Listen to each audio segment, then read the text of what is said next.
Hey, good morning. Welcome to another luxury watch show with the Rancher and myself, the True Watch Cardinal. How you doing, Rancher? Well, the OG Cardinal, maybe I'll settle for that. You'll settle for what? OG Cardinal, that's fine. Okay. As a matter of fact, yeah, even El Diablo Gordo says, "Well, I never officially excommunicated you." Well, thank you, I suppose. I see. Hey, I hit up the Rancher this morning, just a few minutes ago, and said, "Hey, you want to do a quick show?" So we didn't have any topics or anything in mind, but he brought up the subject of Tudor and something possibly happening with Tudor. So why don't we just go right into it, Rancher? What were you telling me about Tudor? Well, I was flipping on right before I got your email. I was kind of had the channels on. I've got late morning court in another county, so it's a little bit relaxed, tiny bit. Also, I've got to figure out. I've got a really good super automatic espresso maker, and I've got like a oh my god manual espresso maker. So I'm gonna have to. I don't know if I really can have the space to keep both. I'm thinking, which one do I keep? Which one do I punt? You know what I mean? Mm-hmm. So, yeah. In a way, I'm a lazy asshole at heart. So the super automatic one does appeal to me in so many ways, but I know ultimately it will break my heart. Automatics always break down after a while. Which one do you use more? Oh, the automatic one. Well, there you go. Okay. You're gonna, if you don't have the automatic one, then you're gonna end up going up to the counter to make a cup of coffee, and you're not gonna make it because it's not the automatic one, right? Yeah. So then, on the other hand, the ones when I do bother to get up and oh my god, the espresso from those are just fantastic. It's a little lazy. It's an asterisk, so it's self-tapping. I'm like, self-tapping, and yeah, it basically you put enough stuff in there with the right grind, it'll pretty much tap itself. Hey, good morning, Decon, Geezer, McKinley. How you doing, buddy? Hey, fella. I know fella's happy. Fella got my Daytona for 16 grand, and that thing's probably worth 35-40 right now. Congratulations, fella. And I put my money in Ethereum and Bitcoin, so I more than doubled my money. So we both made out the same on that deal. So thank God. Otherwise, I would have jumped off a freaking bridge. Did you watch the Hodinkee interview with Max Booster yesterday? No. But real quick, I do want to say something. That at the time that I sold fella my steel Daytona for $16,000, I practically begged people on my show to buy that Submariner, my ceramic sub date from me for $9 grand. Do you remember when I was pushing that fucker for $9 grand all day long? Yep. So I just got an email from Watchbox yesterday offering me $12,000 for that watch. Offering me $12,000 for that watch. Is that crazy?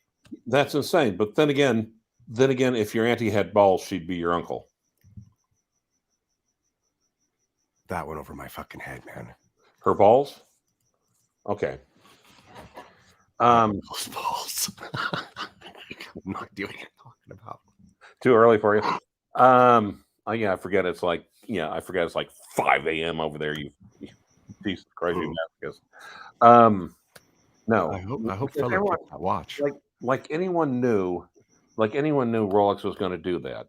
And if for you to express any sort of shame or remorse or whatever about that, and it's like, oh man, I can't believe I sold that Daytona. Now it's worth 30 foot. No one knew that. No one knew it was going to do that. Everyone thought it would, stay the same or slowly climb. No one thought it would be insane like like it is. I can remember like the 36 millimeter Explorer. Mm-hmm. It was the surprise fuck off watch of 2018, as you remember. Mm-hmm. And whoever thought that they'd reintroduce it 2 or 3 years later. Yeah. And that any Rolex. You know what? It's the same thing with Bitcoin, for example. Yeah. I mean, some people had the foresight to see that it was going to go to 60, 100. That was on my books the whole time.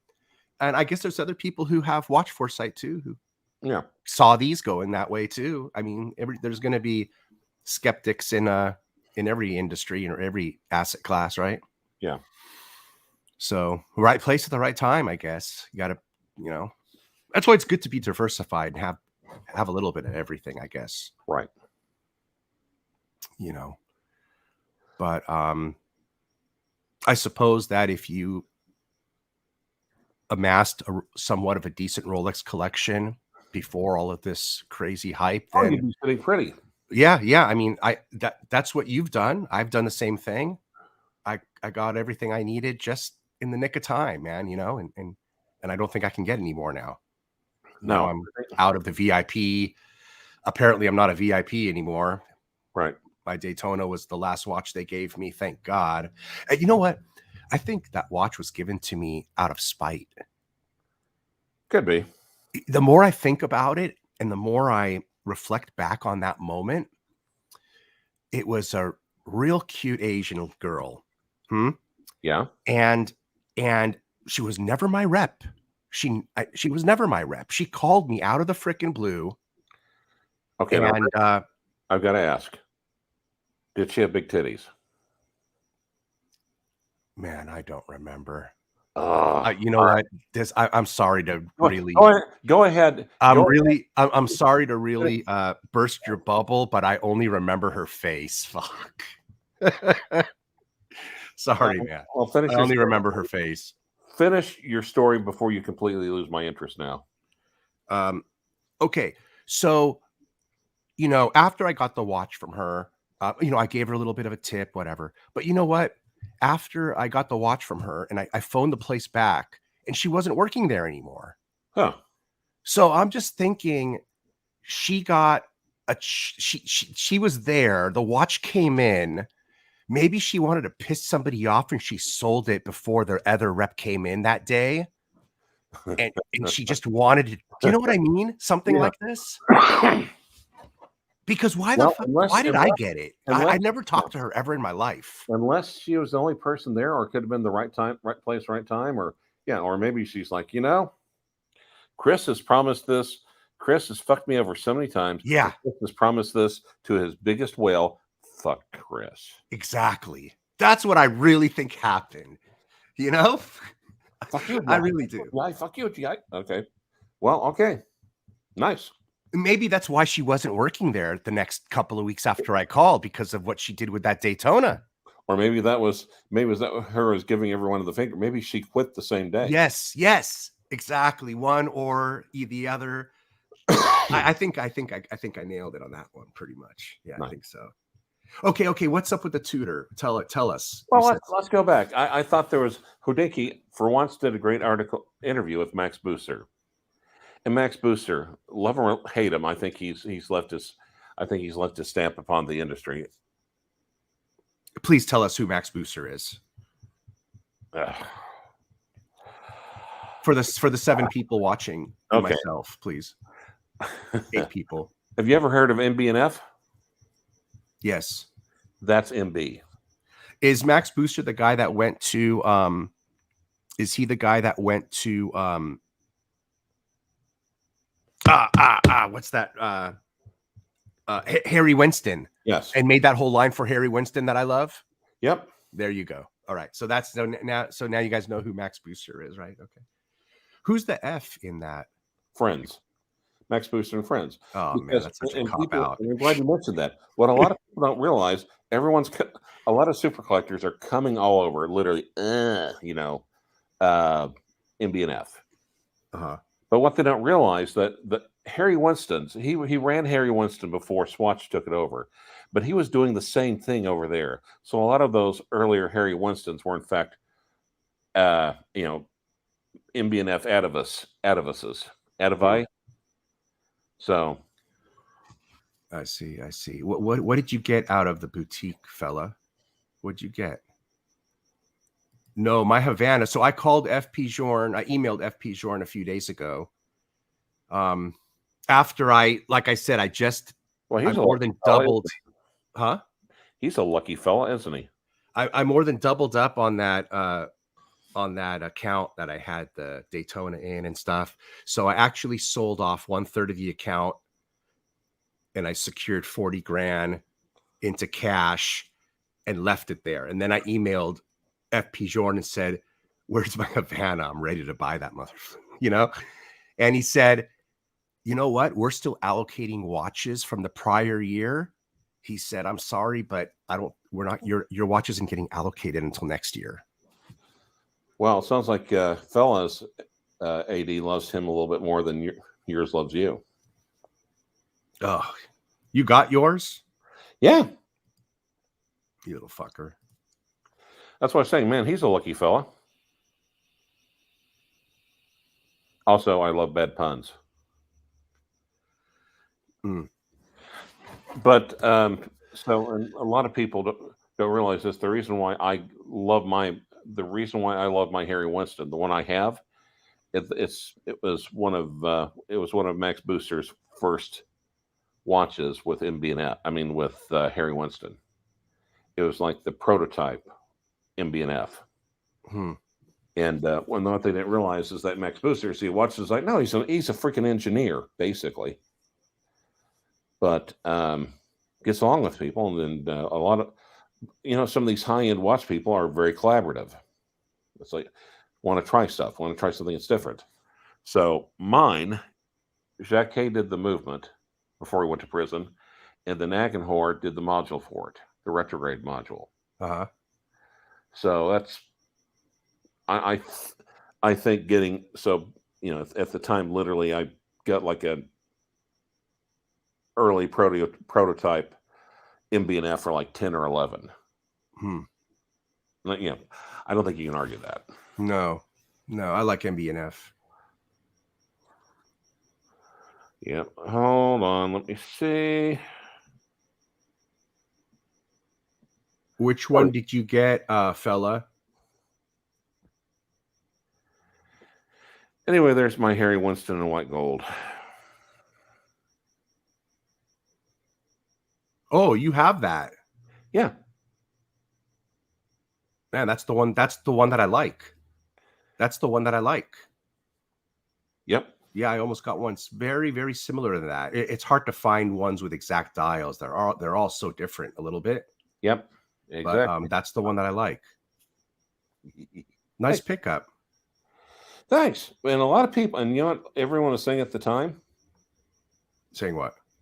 You know what everyone was saying when I got this at the time? What are you doing? Are you? Yeah. Shedder. Well, when the watch tides go back down and the mollusks and all of the shell creatures start to show again, it will be back in that category again, though. Rest assured. Along with a lot of our other watches, Well, you see, that's I don't know. Don't you think? There is a possibility, or is it possible to go back to where we were? I think there's definitely a likelihood to go back to where we were one day. Well, if that is the case, then you're an effing idiot to buy a Rolex right now. But there is going to be, but I think you'll see things go down, but there's going to be a tier that they don't go, like gold goes up to 500 and then back to 250, but it never goes below 250 again. And then it goes to 750 and never goes below 500 again. So the same thing with the watches, they've set a higher level. They won't go back to what they were because of inflation reasons, Well, inflation and availability. But as far as comparing them to other assets, yeah, they'll go down again, right? You know. Let's see what he got. What did he get? I think the year's delayed now. Unfortunately, it might be 20. Hard to get now. Yeah, exactly. That's what everything is doing now. Now, yeah, right. And if we go back to where we were pre-pandemic, yeah. Of course, I got this pre-pandemic. I'd have to also look and see what they're going for now as well.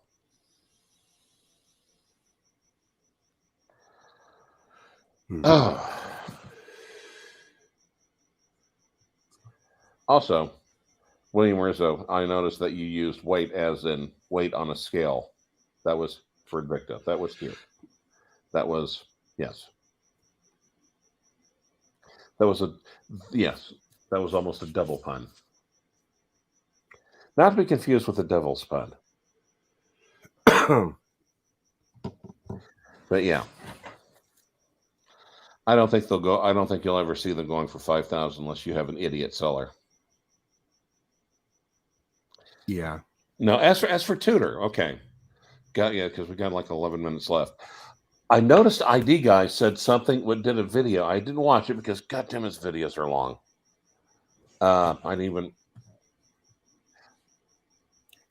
ID Guy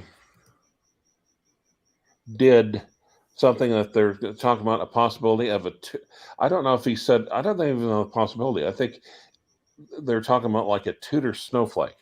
And a Tudor snowflake, it's like taking a Tudor Pelagos and a Submariner. The Pelagos and a Submariner, okay. Yeah. Or the older Tudor Sub, and yeah, that's what it was. And I think, see, I don't know. The trouble is with the Tudor Snowflake is that I think it would demolish the Beckley line. There wouldn't be any reason to get a Black Bay. There wouldn't be any reason to even get a 58. Because I even think the 58 is kind of leaving the rest, the 58 is such dead on. It's what everyone so desperately wants.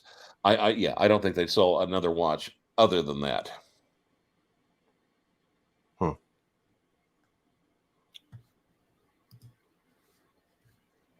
Is there something for us to look at? Just the idea, or you can just pull up a generic Tudor snowflake, I guess. But picture the Pelagos, and the thing is, I don't mind the snowflake hands on the Pelagos as much. And one of the reasons why the indices are square, as well as the snowflake hands. What bugs me about the snowflake hands on the Black Bay 58 is that you've got round indices and square blocky hands. I don't like that. I know. You never liked those. Yeah. I think they're okay. I think it's what makes it different. For sure. It obviously makes it different. I think it is lazy marketing. I think it's just goddamn laziness. Either that or they made up or they screwed up an order. What? Make up 5,000 of those snowflake hands. Oh shit! I thought you said 5 million.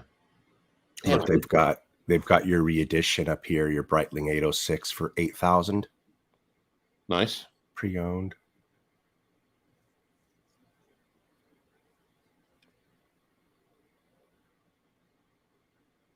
And where's this? Wow, look, they got the Hulk up here for 23,000. This is Hodinkee. Yeah. I've never looked at their watches on here, to be honest. I didn't know they had. Oh yeah. I sort of knew they had watches for sale. I knew that, but I didn't know they had like just a bunch of like Cartier and Rolex. I thought they had like just vintage stuff, like very few selection. They did, right? This is all new. Oh yeah. Rizzo says his stepson that lives in Wisconsin just picked up a Black Bay 58. Hey, Rizzo, did he pick up the original or did he pick up the Blue Bay 58?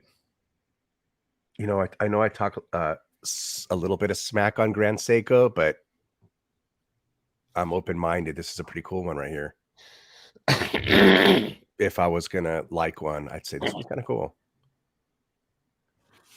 The only thing I don't like about it is the gold hand and the gold insignia, because that kind of is a throwback to the 80s. Well, and also I've noticed Watchring has been talking about her love of the Cartier Santos. And even Han Danes. Damn, that's the one I regret getting this, not getting this, the platinum version of my Calatrava. I'm such an idiot for not getting that. That's a good topic. Which watches are you an idiot for not getting that you wish you'd gotten? And I'm not just talking like anything just to get because of value. I'm talking about like watches you genuinely loved for years, that you've been drooling over for years, like this one. Everybody knows I always harp on this 5196P. Yeah, and watch Gringa. I have to admit, I've started to watch her videos. It's like I'm starting to warm to her. And the only watch channel I watch is my own, and I watch yours. I'm not even, and those are the only two watch channels I watch. I'll watch my own videos again, and I'll watch your videos. That's it. You better be quick if you want to watch mine. Yeah, I know. I know. Well, and the thing is, when doing live streams, and as people know, it's just like this. There's a group that just like live streams, and they're really good about participating in live streams. Rizzo obviously is one. And I think a lot of times we share the same people, having both come from the Archieverse or being spit out by or whatever, or having escaped the Archieverse. And sometimes with live streams, it's you either, if you have you're on with a guest, you either have to be, you either pay attention to the guest and you ignore the live stream, you pay attention to the live stream and you ignore the guest, or you have to be very, very specific and say, and it doesn't matter how many times you say, okay, we'll start addressing your live streams here in 15 minutes. That'll happen. And then after 2 minutes after you say that, someone else will log on, and then they're all pissed off because you're not stopping what you're doing and not addressing their comments immediately. I'm never consistent in anything that I do, so it never matters here. Well, and to me, it's almost like a meritocracy. If someone has a really good point, or funny, or something we haven't, I try to remember to do everything, but I'm effed up, so I got my excuses. Well, yeah, okay. The Accutron, weren't you talking about? You were showing us one of these, weren't you? Vintage one, yeah, way back in the day. Don't you have one of these? I probably do in a box somewhere. Let's see, Cartier. What about Cartier? I think the original Reversos. It's funny, the Reversos haven't gone quite as, even though I think the Reverso is as iconic or more than a lot of these other watches, I don't think they've gone into the stratosphere. Is that a watch you wish you had bought? Is that what you're saying? No, I had a dual face. Okay. And the reason, and I sold it because after I got my Kelpa, the hand winding one, Parmigiani. Yeah. That one knocked it out of its spot. It doesn't flip over, but bigger watch, longer power reserve, and so much easier to wind. Also, the depth of the dial. There's like, I don't know how many layers. I can't remember offhand without looking at it. But it's like the dial. There's like 5 different layers to that dial. And the Archvirus. Thank you.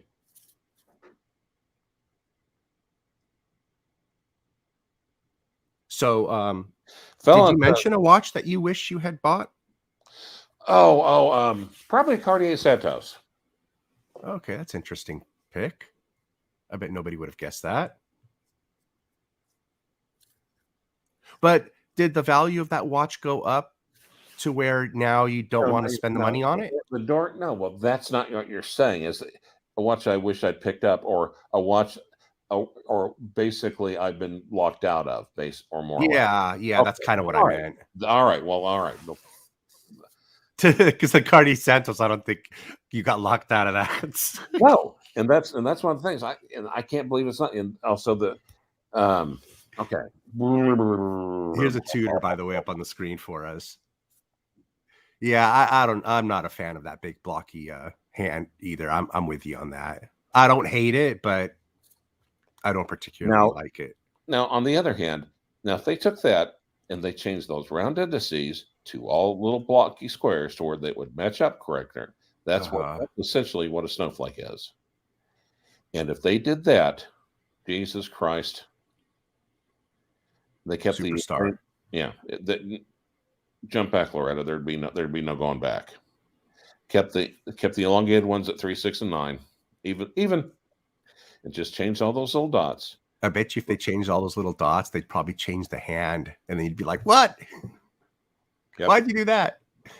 You're supposed to keep the hand." Yeah, we know. they would do the opposite. The bezel looks nice. Don't mess with the bezel.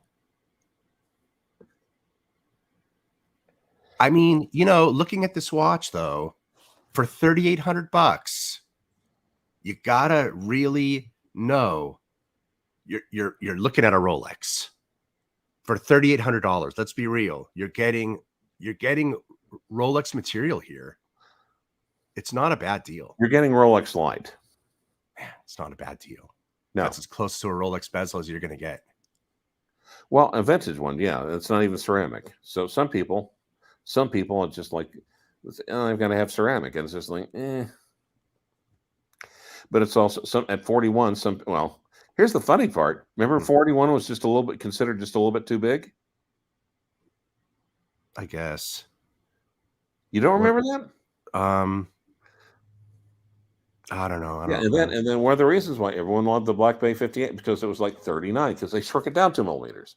It's like, oh well, this is so great, this is so cool. And then Rolex, their sports watch is up to 41. Now, see, one would think that people would say logically, well, wait a minute, that means 41 is not too big anymore. But no. There's my two-tone Lucy. That doesn't have diamond indices. Right. Without the diamonds, but I love yours. I love that. Thank you. And what I love about it is that on this one, the non-30, it doesn't have the framed date window in gold. Nope. Why don't they do that on all the two-tone? It just irks me. Because they want to make the 30 just a little bit more special, so then they can, could guide people to it. And so that's exactly what I paid for my 30 dial, 16.9. Well, William Rizzo, no, P41 is actually 39.5 elbow cough. Do you like this one though at all? That hand still bugs you. It looks a little better on this color scheme because of the contrast. A little better, huh?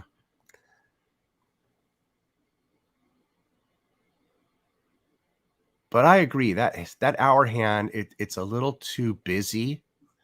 Well, it's a little bit too busy, and if it's anything else, if it's anything other than the 3-hander, then it takes up valuable real estate. Like and I hate to say it, God help me, the Black Bay chronograph. I just would wish maybe that flake would be a little smaller. Maybe like if it was 10% smaller, 15% smaller. I wonder what it would look like. I'd like to see a few variations of that hand. Well, and the thing is, or they just made it a stick, just like the hour, just like the minute one. They just made that one shorter. No one would mistake that the difference between the two, no one would mistake that hour hand for the minute hand. You'd be able to be perfectly legible, and there'd be times for a chronograph or a GMT or other functions where you need to have more unfettered access to the dial.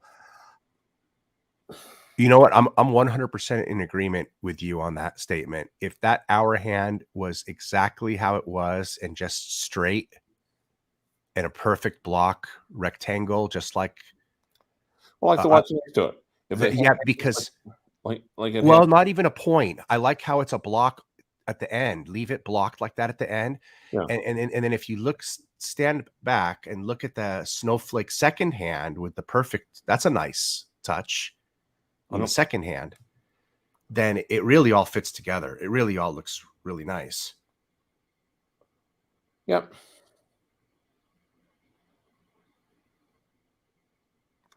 Yeah. I guess I mean, and the hands and the indices. I mean, no, yeah. You'll notice the Breitling though next to it, and that's perfect. That's a perfect way of showing it. The indices and the hands match up. Right. That perfectly legibility, and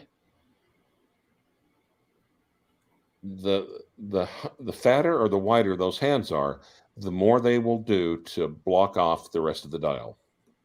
No, you're right. It's more aesthetically, it's more pleasing to the eye when you see that flow between the indice and the hour hand, and they connect like that.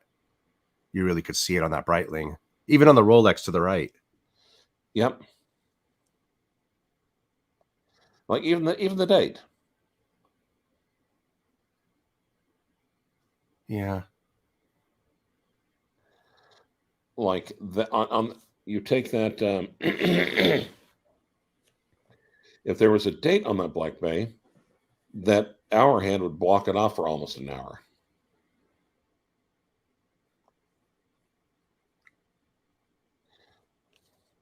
Would it?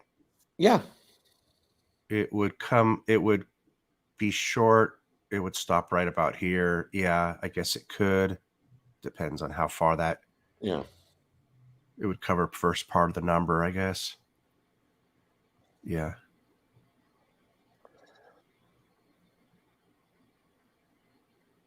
Well, maybe maybe that's where they really want to separate Rolex from Tudor. They don't want to make them that close to each other. They need to have that substantial of a difference, that hand enough to make you not want it, to make certain groups not want it and want to just go to Rolex. Maybe it's there for a reason. Well, maybe it is a great divider amongst enthusiasts. Maybe it's supposed to be. Well, two types of people want a Tudor. The ones that don't have the money, the pool, or the patience combination thereof to get a Rolex, and the people that love Tudor. And unfortunately for Tudor, I think the first group is larger than the second group. No, I think, yeah. And that's one of the reasons. Of course, into some minor quibbles about the layout and the design and the manufacture of the watch. That's why, especially the pre-58s, just the regular Black Bay, are still available and plentiful in the used market. Right, but but that's exactly all the reasons why they're a success too, because there's a huge market for people who want a watch that's going to be as close to a Rolex as possible for a great price. I mean, yeah, you don't hear anything bad about these watches. The breakdowns except there was a fumble with some of the new models. There was an issue, wasn't there? The Pepsi, the date. Yeah, right. Yeah, and the thing is, if you approach it from just like I want to pay a fair price for a damn good watch, then I think Tudor fits that bill. Yeah, I would agree. I would go with that.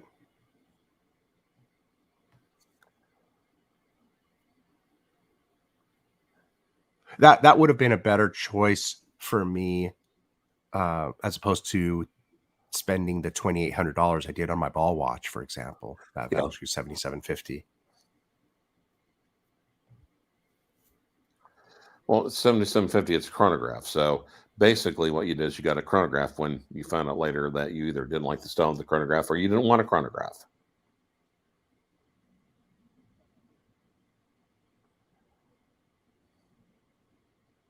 It's okay. There's nothing wrong with the watch. No, but just comparing it to a better quality watch, I think the Tudor. You know, okay. I think a Tudor and MSRP is a better deal, frankly, if you as long as you do not count resale, than a Rolex, a similar Rolex in MSRP. Quality construction, everything else.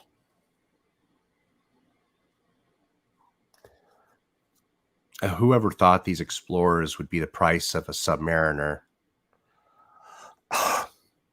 12,000. I like I said, that got tired of mine. Thought it was a little bit small. I was wanting something else, and literally, it's just like, I'll quick sell it. I got into it cheap, for like 35, 36. I'll just get out of it cheap. And holy mother of God, it took forever. It took forever for that 36 millimeter Explorer. And so many people calling up, well, this person is me. Yeah. Okay, motherfucker. No, number one, it's literally the cheapest one in the country. Number two, if this other person is offering the same thing cheaper and it's a better deal, why are you bothering me? Why don't you just go over there and buy his? Exactly. Number three, go fuck yourself.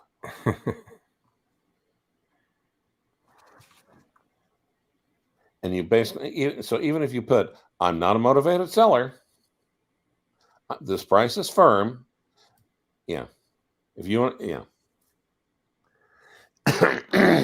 That's an interesting watch, isn't it? It is Omega. Very interesting. Trouble is, you can barely read it brand new. I think if there's any yellowing of that dial, good luck. It's going to be a low contrast special.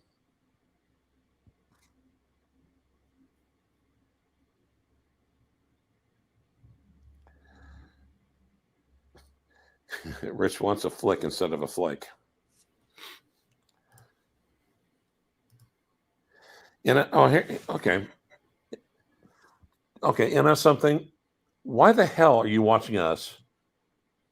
We should be watching you, okay? And I say that I'm not being sarcastic. I'm not being snarky. I'm just stating a fact. I mean, if there was literally the NS something channel, Jesus Christ, I would watch that. So here we go. And I'll pull up NS something.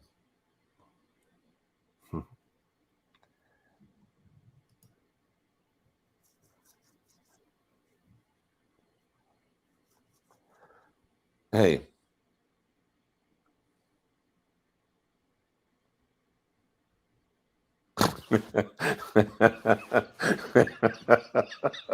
Thanks, and that's something I appreciate it. I think he probably pops on because we don't really talk about Rolex much anymore on here. It's because it's because you guys are one of the few channels that talks about watches these days. You mean to say actually talks about watches?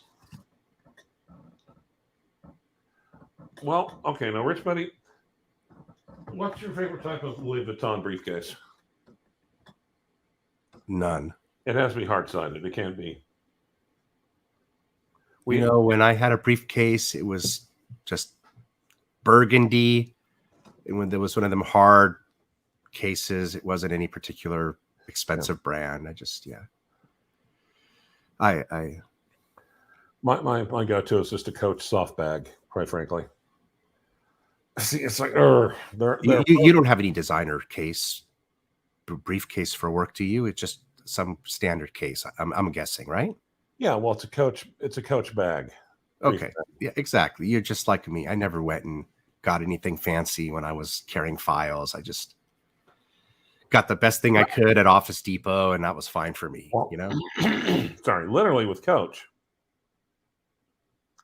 With Coach, if any component fails just about at any time, you can almost take it back. Now, if it's abused to death, they'll say, no, asshole, buy another one. But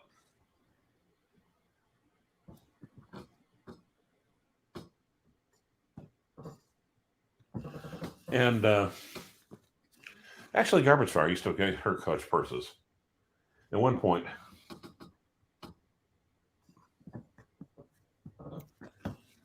oh, there's your favorite watch right there for contrast. I know you'd love to have this. This would be the watch to give if someone wanted to torture you, take all your watches away and give you this one watch, huh? Might as well. Who's that for? The blind? It's just crazy, isn't it? Yeah. This is if you're driving one of them blackout cars and all blackout, right?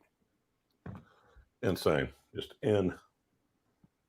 I'm surprised they made white markers on the.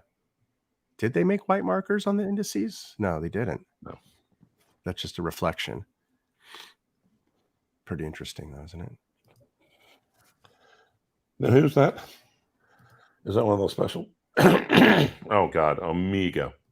Of course. It's the low contrast special. Well, hey, we're way over half an hour. Okay. Yeah, let's do it.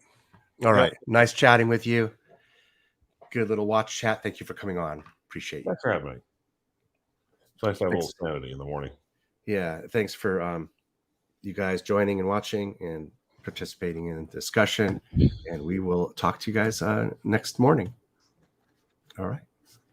Dun, dun, dun, dun, dun, dun, dun, dun. Have a good day at work there, Rancher. Dun, dun, dun.